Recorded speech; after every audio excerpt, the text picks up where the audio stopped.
Consult an advisor or conduct your own due diligence when making financial decisions. General principles discussed during this program do not constitute personal advice. This program is furnished by Dentist Advisors, a registered investment advisor. This is Dentist Money. Now, here's your host, Reese Harper. Welcome to the Dentist Money Show, where we help dentists make smart financial decisions. I'm your host, Reese Harper, here with my trusty old co-host, Sir Ryan Isaac. Good afternoon. Rockin' Reese Harper. I like that nickname you just gave me. Yeah. But I think I'm going to have to go with regular Reese Harper. Let's introduce you. I'm your host, Regular Reese Harper. Regular Reese. This is Sir Ryan Isaac. I'm regular Reese Harper. Actually, I kind of like that. Regular Reese. I don't think we want to let the common man be left out. Q in the studio, sitting in the back, trying to figure out what's going where on. He's going to, what Q&A mic he's going to be using. It's for the this same show. one I always use. Back here in the corner. Yeah, I like it. Let's talk about what we're going to jump into today. Give it to us. I'm kind of excited about this episode as opposed to normally when I'm not excited. Yeah. But I think it's subtle, but everyone knows that they shouldn't take massive risks with their finances. Everyone knows that. Mm-hmm.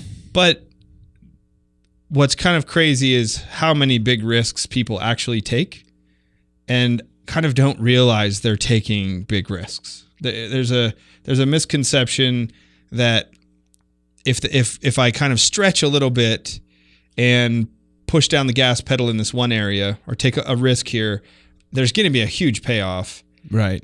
But we would, no one goes around like saying that kind of stuff in an overtly. We end up in that situation, although we say, I'd never do that. Yeah, everyone's like, well, prudent. I wouldn't do that. I'm a prudent investor. I'm a safe, kind of more of a conservative person. 5 years later. Yeah, and then, the next thing I know, someone's walking into my office telling me that, X, Y, and Z, and I'm like, do you realize what you just told me? The words coming out of your mouth right now? Yeah. And it's kind of... I always say, like, I know, but this one... You just don't know, like, this is the one. Yeah.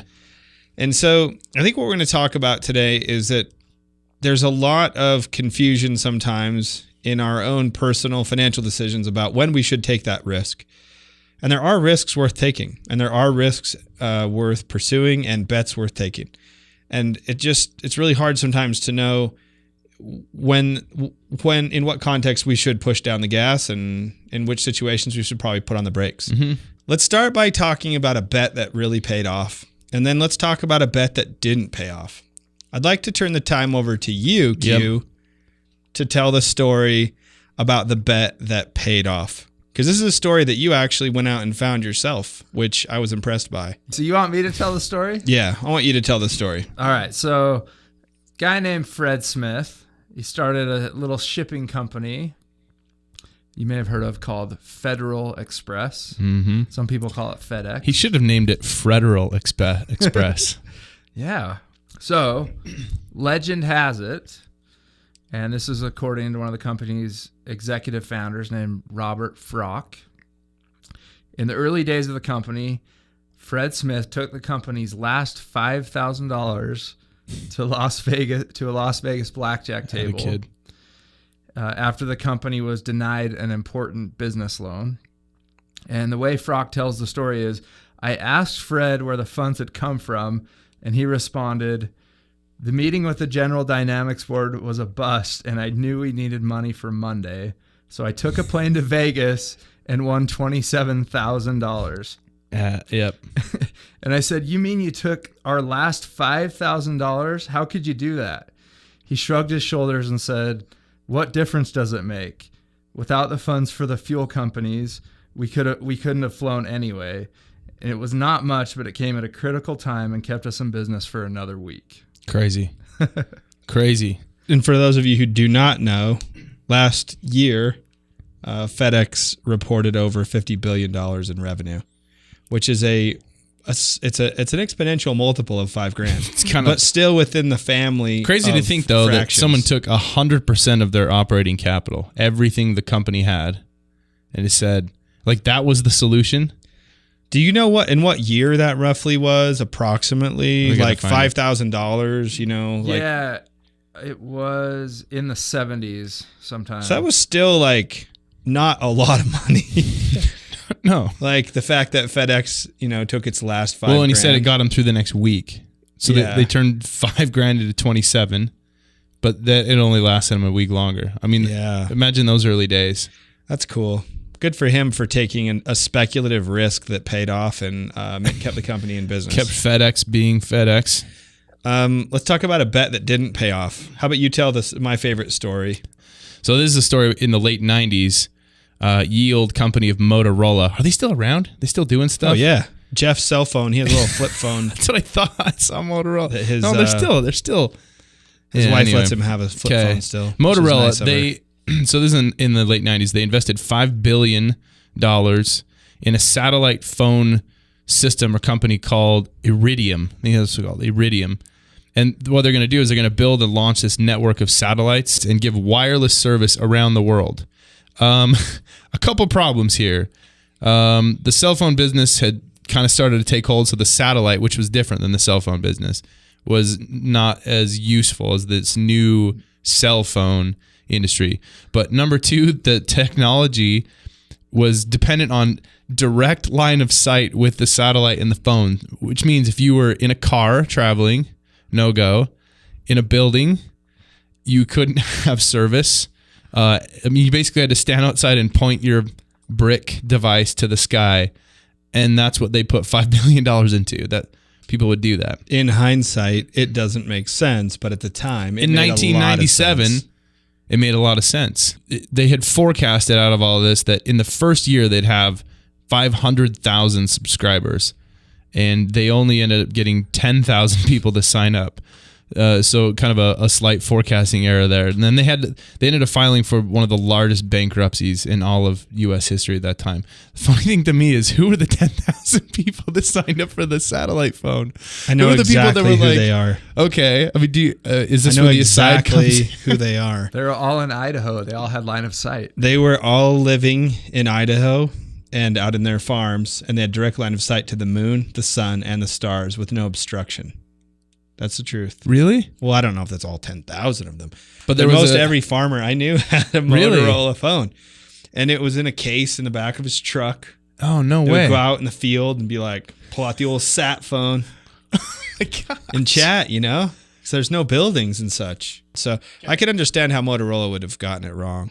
It's a bet that didn't Fair. pay off, but that's a big old bet. $5 billion invested in the old sat phones. Yeah, or I mean, the last $5,000 that FedEx had. So the point of today's conversation, though, is that sometimes they do pay off, Yeah.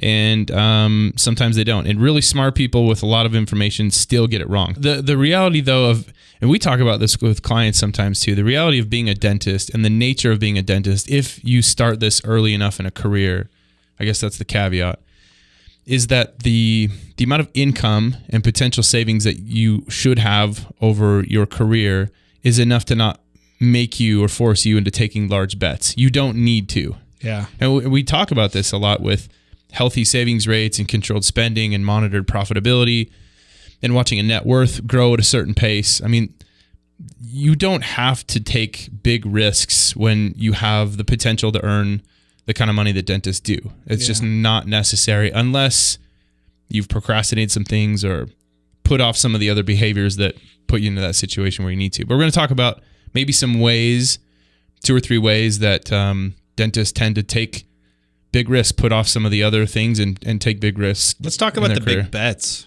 Okay. The big ones. If you had to list one bet, like of all the bets, if you think of all the bets that dentists make right now, just of anyone you could think of that people that they make statistically in their career, all the phone calls you've had, what do you think? What are the things that come top of mind? Well, I'm going to say one that happens a lot, but every person says it's not a bet anyone should ever make, which is assuming the practice sale is going to pay for retirement. Or at least a big chunk of it. A big chunk of it. It's going to be the biggest. So the bet that they make is they bank too much on the practice to fund their retirement. Yeah, but the ironic thing about that is if you ask any dentist starting out or, I mean, at any point in their career, all of them will say, that's not smart. Yeah. No one thinks that's a smart bet. No. But if you just look at what ends up happening, there's way too many that have to rely on a hopefully as big of a sale as possible Yeah. in order to make it very far into retirement. You got to be careful when you start looking at your business as a resellable exit value asset as opposed to a cash flow business, because that's what it really is. You can't, there's just a limited amount of capacity that you have. You want to maximize it, and you do want to invest in it in every facet. You have to build the right team. You have to have the right advisors. You have to have the right savings rate. You got to put the right money into marketing, have the right equipment, have the right space, have the right location.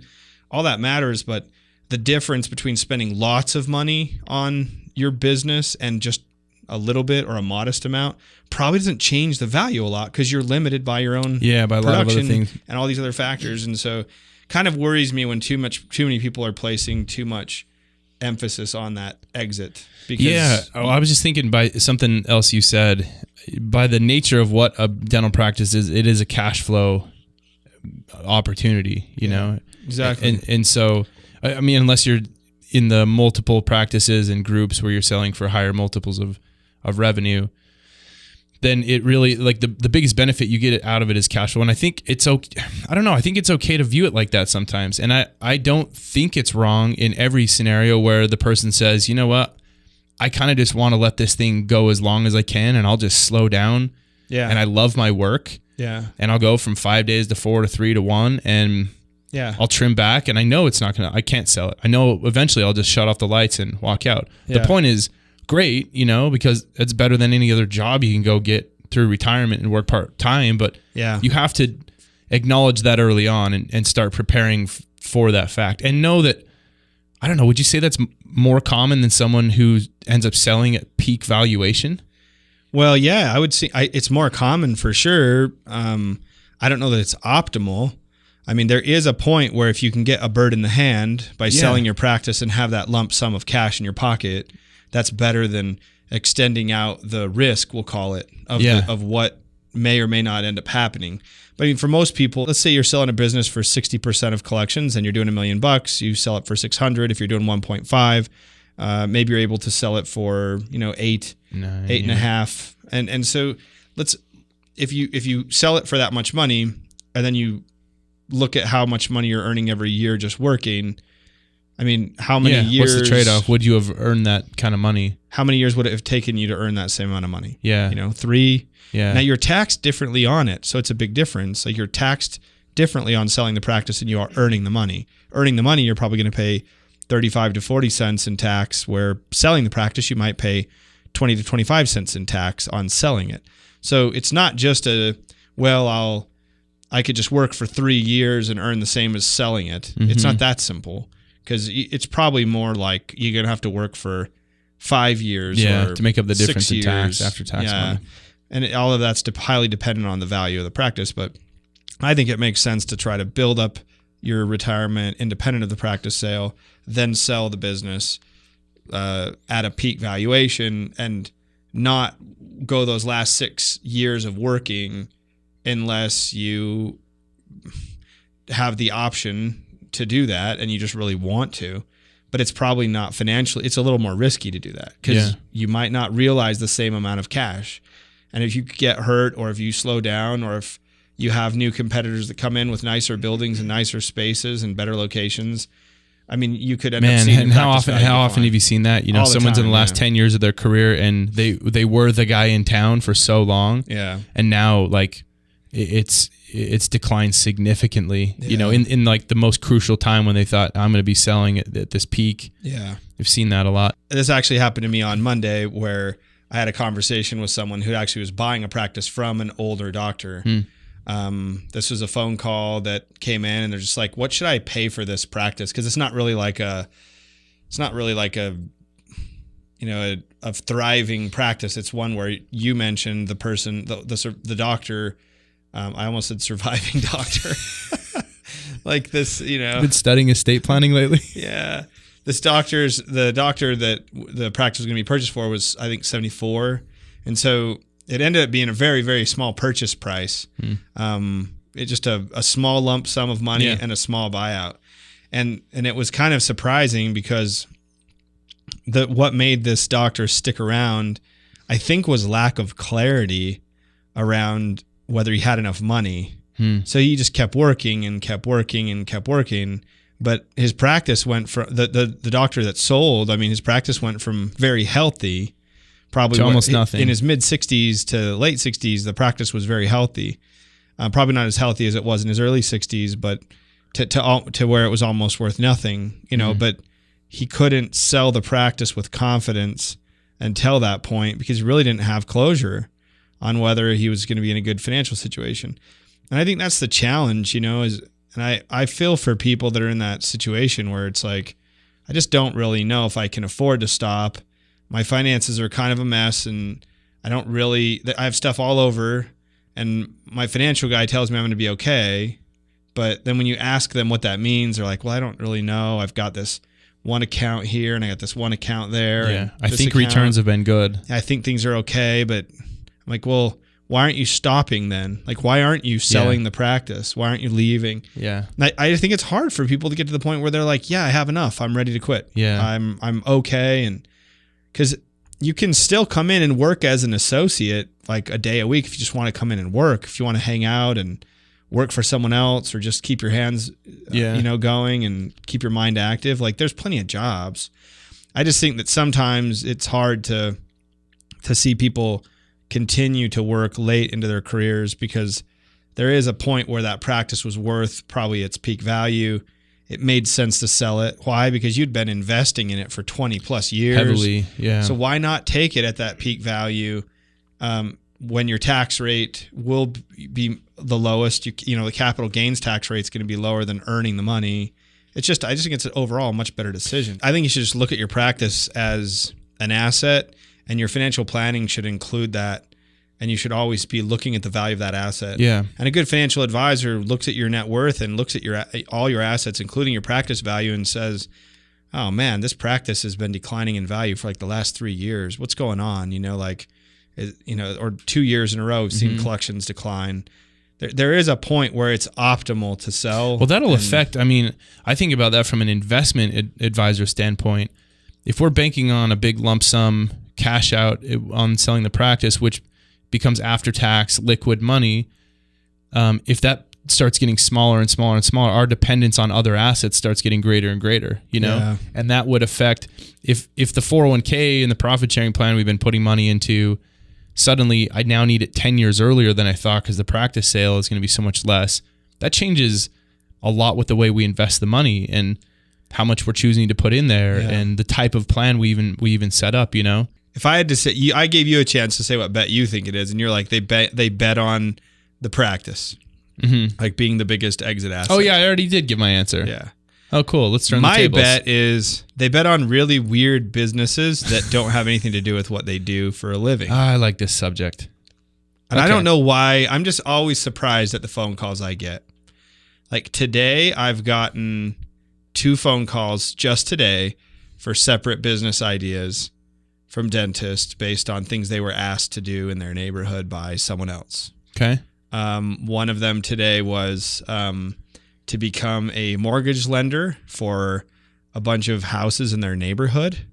Dentists have a way of attracting, because they're very nice people. Yeah. People love them. Very successful. And so they're the people that have some money to be able to do a loan. So I'm just like, how much money do you think that would be for all of these neighbors? Yeah. Like, well, we could just put together a pool of loans and maybe I could fund that and get, so let me just walk you through this. The real estate market just slows down a little bit. One of your neighbors. One of these neighbors can't make his payments. Are you going to play hardball with him? Are you now opening a collections agency? Yeah. And then what if he doesn't pay you then? And then someone else doesn't pay you? Do you let one person off the hook, but then not? What are you going to be able to apply it consistently across everyone? If someone's behind, like what's your late pay policy? Do you want their house? So we need to hire someone now to manage this so that you don't have to be the person that's like the intermediary. Yeah. Okay. So here's my point is you have a very good person that's been asked a question and they don't know how to say no because they don't want to let anyone down because they do have the money to do some of this, and then it leads into a bigger project. Another one was, I'm going to start a restaurant franchise. I've got a new idea for a fast casual restaurant, and my friend is a expert at fast casual, and he did it with this Tacos other and cookie company dough. and, you know, whatever. Okay. Another one was that an energy play, an oil and gas partnership that he was going to participate in. It's actually a she in this case. Okay. Then there was a startup mobile dental franchise, which was kind of related, but very, like, the business model hadn't been fleshed out a lot. Here's my point. Like, I'm always surprised when someone who has a lot of skill and a lot of success in their career pursues a completely unrelated venture when it usually has to do with two things. One is the risk return, or the return that it's going to provide is really compelling. So they're really excited about how it might speed up this retirement and get them out of the rat race. Okay. So they don't want to be in the grind of, $200 per visit to $400 a visit. They just want to get to the point where they can make $100,000 in a pop, or find a way to make $1 million. Yeah. And that's really compelling. So they're willing to take a big risk on that sometimes. Like, any number of these ventures is going to be a big... The potential payout. The potential payout's really big, but they're also going to take a big chunk of their money to do something and start investing their time into it. Yeah. And it happens a lot. I don't know how often dentists like to talk about that, because it kind of makes them... It kind of hurts their practices. So in my experience, even though a lot of people are doing a lot of things, they're not telling anyone that they are doing them. A lot of people are just doing a lot of side businesses because because of this, trying to accelerate their plan. The second reason they do it is because someone asks them about it. Mm-hmm. And they wouldn't do it if it didn't have a really compelling return. It's usually a much more compelling return than what they're getting out of their safe emergency fund and 401k and retirement accounts. It's usually the possibilities are much greater, but it usually is also triggered by a friend or someone close to them saying, "Will you do this with me?" And they don't want to let them down. So I don't know how many times I have had to write sample emails to give to clients that they can send to friends to tell them no. Yep. What would you tell them? How do I say no? How do I get out of this? How do I tell someone I don't want to do this? And so I'll write off a draft email is what I would say. And it's just the biggest relief, because it's oh, thank you. That's exactly what I need to tell them. So I don't know. I just think there's a lot of pressure for dentists to accelerate their retirement growth by making a bet on a private business venture. And it's and they feel that pressure because the practice kind of hits a plateau. Mm-hmm. They can see where the end is in the practice. It's I can't really push harder there. And I got to find something that lets me have an opportunity to grow. Which is where I think so much of this comes back to not being organized enough to understand what is actually happening in the boring parts of your life. I mean, the boring financial part of your life is not going as bad as you feel like it's going. It's not as stagnant as you think it is. Yeah. I was having a conversation every quarter. We send out reports on our clients' net worth, how they trend every quarter, how much has net worth changed quarter over quarter.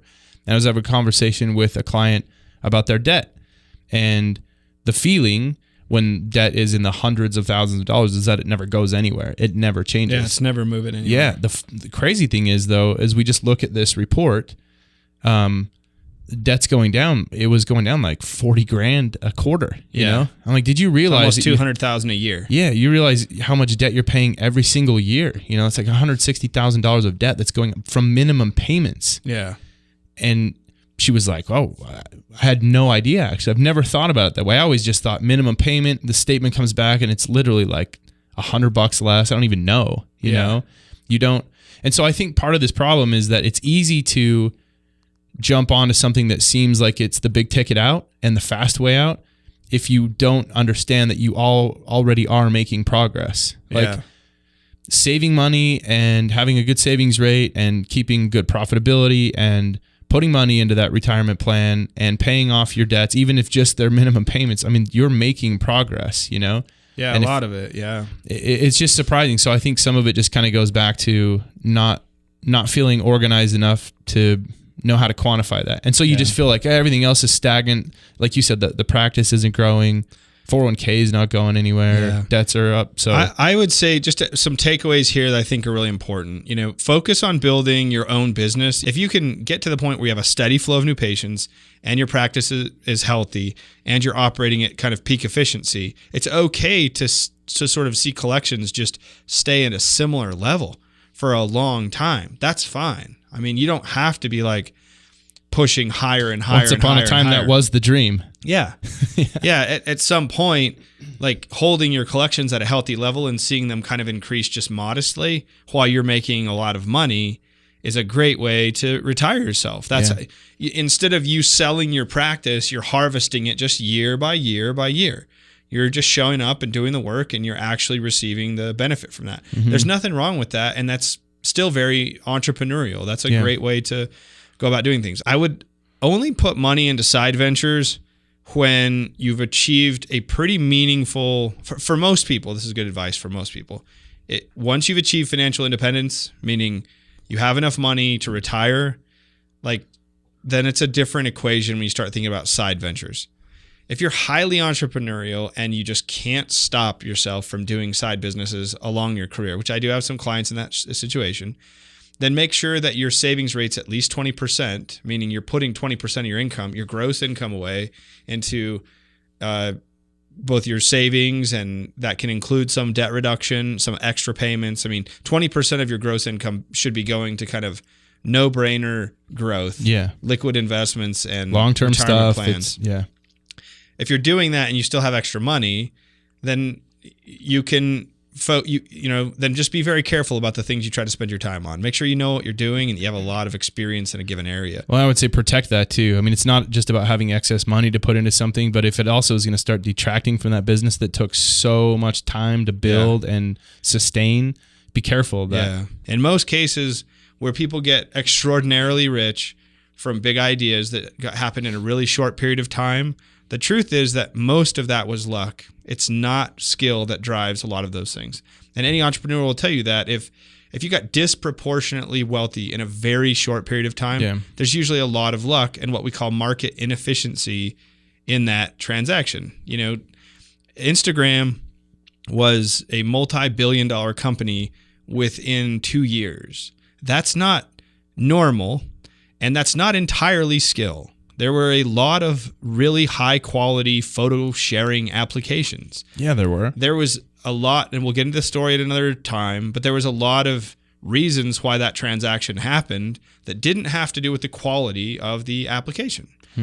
And that happens a lot, where people get disproportionately rewarded over a very short period of time, and that's what makes everyone get really excited to want to do a side business. Because maybe I could do something in like a year, and then I'll be like a billionaire. Yeah, and everything's relative. I mean, when you feel like you are rich or you have a lot of money or a lot of wealth, there's always someone that has a lot more than you. But I think you got to kind of remember, though, too, it's easy to lose sight of the fact that a dental practice, if it's successful, already was a pretty extraordinary sacrifice. Yeah. It was already a pretty big risk in a business. You spent, at that point in your life, a half to a third of your life in school, and then you're hundreds of thousands of dollars on the hook just to open the front doors, And then with minimal business experience or other things lacking, you're able to grow. I mean, it's already a huge sacrifice. I just don't think most dentists need to go looking for more risk to Another take. thing. Yeah. They've already taken a lot of risk in a private business that can give them a really good return if they treat it right. I think, and that's the point I was making, is that most people should take the bird in the hand, right? Yeah. Which is just take what's right in front of you and make the most of it. And you're going to put yourself because the averages are working. The averages right now tell us that most dentists won't be at a place where they can walk away from dentistry without selling the practice. Mm-hmm. Like most dentists won't be able to do that. And they have to sell the practice to even be able to walk away. Yeah. And when they do, they're usually in their late 60s, between 68 and 69 years old. So if that's the average, all you have to do to get ahead of that average is don't make any mistakes. Yeah. Just don't be done at 60. Yeah. And you're don't way do ahead of the anything like outside of the norm. Yeah. I mean, I'm not saying that there isn't someone listening who shouldn't go pursue this thing they've got in their head. If you've got something that you want to go do, I don't want to hold you back from doing it. Or more commonly, it's probably the person that just doesn't want to sit in one practice. They want 5 or they want 10. Yeah, pursue growth, and I want to encourage that. I'm just saying, it shouldn't come at the expense of your financial security. And you can continually put money away and build a steady, like consistent retirement without putting it all at risk and making one big bet. And I think that's what we want to kind of hit on today. And so let's, is it possible to take 1 or 2 big risks in your career and have it pay off? Yeah, I mean, you can. Happens to people all the time.